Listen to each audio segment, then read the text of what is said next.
Everyone, तर कसे आहात? तर आज आपण बनवणार आहोत सुका चिकन. सुका चिकन सगळेच बनवतात, मी बनवणार आहे साध्या सोप्या, कुठल्याही पद्धतीचा वाटण न टाकता सोप्या पद्धतीत बनवणार आहे. त्यात सगळे धुण्यावरचे मसाले टाकून बनवायचे आहे. तर मी घेतला आहे पाव किलो चिकन, त्याच्यामध्ये किचन किंग मसाला, गरम मसाला, मीठ मसाला, कसुरी मेथी, लिंबू, लाल तिखट, हळद, मीठ हे सगळं आपण एकत्र करून एकच साईडला ठेवायचं आहे. एका कढईत मी घेतला आहे बारीक चिरलेला लसूण, कांदा, अद्रक लसूण पेस्ट आपण मस्त एकत्रित करून घ्यायचं आहे. त्याच्यात परत ते मसाले टाकायचे आहेत. मी मगाशी तुम्हाला ते बॉक्सेस दाखवले त्याच्यावर लिहिलेले आहे.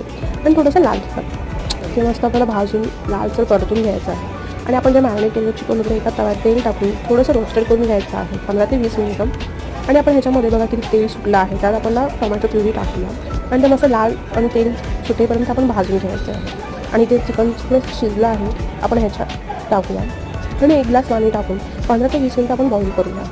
त्याच तुम्ही बघू शकता चिकनचा कलर चमचमीत असं चिकन रेडी आहे. तुम्ही भाकर अमूल तसंच खाऊ शकता.